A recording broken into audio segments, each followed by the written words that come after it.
Assalamualaikum warahmatullahi wabarakatuh. Kami dari kelompok IF Bagi 1C5 ingin mempresentasikan hasil proyek PBL kami yang berjudul Web Portfolio Proyek PBL. Sebelum presentasi, saya ingin memperkenalkan anggota tim dulu. Yang pertama yaitu Fauzan Najib Ali dengan kontribusi membuat halaman daftar, login, tambah proyek, dan edit proyek. Yang kedua, Lutfi Dwi Apriyaldi dengan kontribusi membuat halaman landing page, dashboard, mahasiswa, dan dosen. Yang ketiga, Ruben Andika Nababan dengan kontribusi membuat halaman form penilaian dosen dan laporan penilaian dosen. Berikut ini adalah identitas proyek kami. Latar belakang. Melalui pendekatan Project Based Learning atau PBL, mahasiswa dituntut untuk mengembangkan kemampuan praktis dengan menghasilkan proyek nyata. Oleh karena itu, pembuatan web portofolio menjadi solusi yang relevan untuk mendukung pembelajaran berbasis proyek. Web ini tidak hanya berfungsi sebagai dokumentasi hasil kerja, tetapi juga sebagai media penilaian, publikasi, dan pengembangan profesional mahasiswa. Dengan adanya proyek web portofolio PBL, diharapkan mahasiswa mampu menguasai keterampilan teknis dalam pembuatan aplikasi web, sekaligus memiliki wadah yang dapat menampilkan kompetensi dan hasil karyanya secara efektif dan menarik di dunia digital. Selanjutnya yaitu rumusan masalah yang akan dijelaskan oleh Lutfi. Baik, terima kasih Fauzan. Yang pertama, bagaimana merancang dan membangun sebuah aplikasi web portfolio yang mampu menyajikan hasil proyek mahasiswa secara menarik, mudah diakses, dan tersusun dengan baik. Yang kedua, bagaimana sistem tersebut dapat mempermudah tugas dosen dalam menilai dan memberikan umpan balik yang konstruktif terhadap hasil proyek mahasiswa. Yang ketiga, bagaimana sistem portofolio dapat berfungsi sebagai media publikasi yang efektif bagi mahasiswa guna menampilkan kemampuan dan hasil karya mereka kepada pihak luar kampus. Selanjutnya, tujuan. Yang pertama, memudahkan mahasiswa dalam mendokumentasikan hasil proyek mereka secara terstruktur dan terorganisir.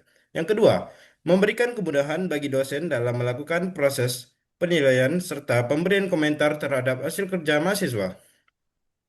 Yang ketiga, menyediakan wadah bagi mahasiswa untuk mengunggah berbagai hasil karya atau proyek yang telah mereka kerjakan selama proses pembelajaran. Yang keempat, membantu mahasiswa menampilkan kemampuan dan prestasi mereka kepada publik atau calon pemberi kerja di masa depan melalui portofolio digital. Selanjutnya, batasan masalah. Yang pertama, proyek hanya mencakup perancangan dan pembangunan web portofolio berbasis web menggunakan bahasa pemrograman HTML, CSS, dan Bootstrap. Yang kedua, sistem berfokus pada dua jenis pengguna yaitu mahasiswa dan dosen. Yang ketiga, fitur keamanan dan autentikasi dibuat dalam skala dasar atau login dan logout tanpa integrasi dengan sistem keamanan pihak ketiga. Selanjutnya, gambaran umum sistem yang akan dijelaskan oleh teman saya, Ruben. Baiklah, kita masuk ke gambaran umum sistem. Alur kerja sistem web portfolio proyek PBL melibatkan dua aktor utama, yaitu mahasiswa dan dosen, dengan satu komponen pendukung berupa database. Mahasiswa melakukan registrasi dan login untuk mengunggah, mengelola, serta memperbarui portofolio proyek mereka. Sistem menyediakan halaman registrasi, login, daftar proyek, tambah proyek, dan edit proyek. Setiap data mahasiswa dan informasi proyek yang diunggah akan disimpan secara otomatis ke dalam database melalui sistem web. Berikutnya ada perancangan. Perancangan sistem web portfolio Project PBL diuraikan secara rinci melalui pemisahan kebutuhan fungsional dan non-fungsional untuk memastikan pembangunan sistem yang terstruktur. Di kebutuhan fungsional, yang pertama ada autentikasi pengguna, yaitu mahasiswa dan dosen dapat masuk ke akun mereka masing-masing. Yang kedua, manajemen data mahasiswa dapat menambah, mengubah, dan menghapus entry proyek seperti judul, deskripsi, gambar, dan tautan repositori. Yang ketiga, pencarian dan filter dosen dapat mencari portofolio mahasiswa berdasarkan nama atau NIM. Yang keempat, integrasi dengan database menyimpan data portofolio termasuk tautan dan file media. Yang kelima, tampilan yang responsif. Portofolio harus terlihat menarik dan berfungsi dengan baik di berbagai perangkat. Lalu ada kebutuhan non-fungsional.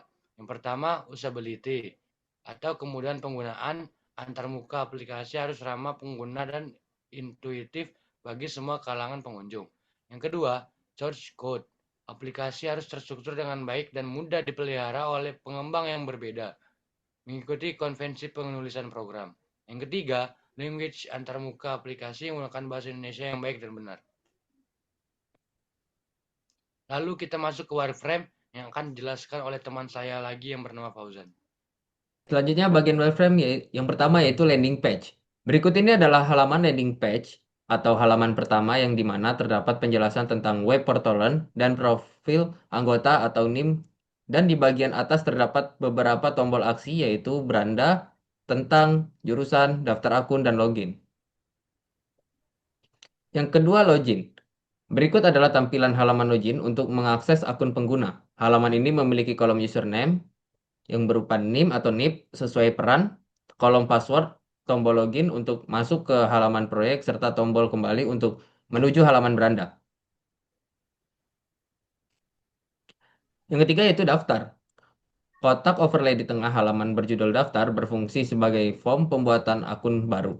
Form ini terdiri dari kolom role, mahasiswa atau dosen, username yang terdapat NIM atau NIP sesuai peran, dan password untuk kata sandiri. Tersedia tombol daftar untuk menyimpan akun dan tombol kembali untuk menuju halaman beranda.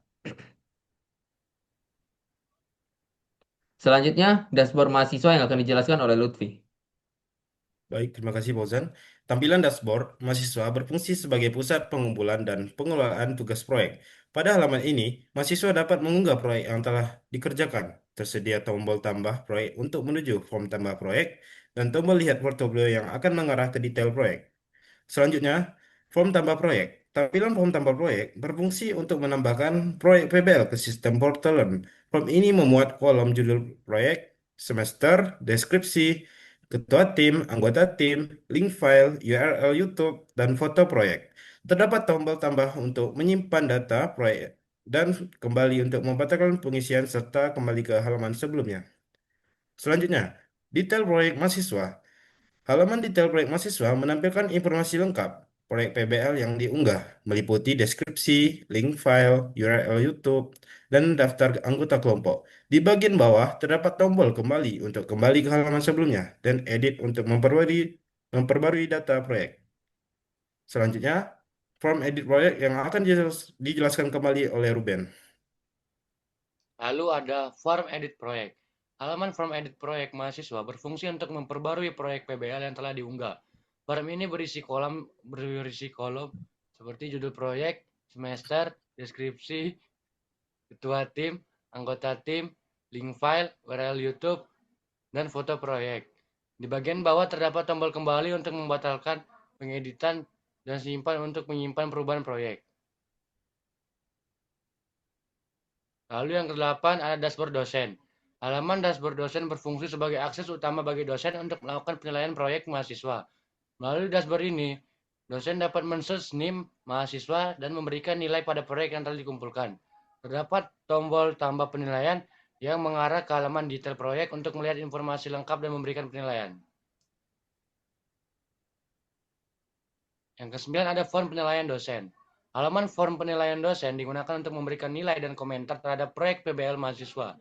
Form ini berisi kolom penilaian untuk memasukkan nilai angka dan komentar untuk memberikan tanggapan atau masukan. Di bagian bawah terdapat tombol kembali untuk membatalkan penilaian dan kirim untuk menyimpan serta mengirim hasil penilaian ke sistem. Lalu yang terakhir adalah laporan penilaian dosen. Berikut adalah tampilan laporan penilaian dosen, yaitu halaman yang berfungsi untuk menampilkan daftar proyek mahasiswa beserta status penilaiannya. Melalui tabel pada halaman ini, dosen dapat melihat proyek-proyek yang sudah diberi nilai. Dosen dapat mencari proyek tertentu dengan memasukkan NIM mahasiswa dan sistem akan menampilkan status penilaiannya secara otomatis, sehingga memudahkan dosen dalam memantau progres penilaian setiap proyek mahasiswanya. Lalu saya akan kembalikan kepada Fauzan. Demikian presentasi proyek PBL yang telah kami lakukan. Melalui proyek ini kami belajar banyak tentang kerjasama dan tanggung jawab dan penerapan pengetahuan dalam kehidupan nyata. Sekian dari kami. Assalamualaikum warahmatullahi wabarakatuh.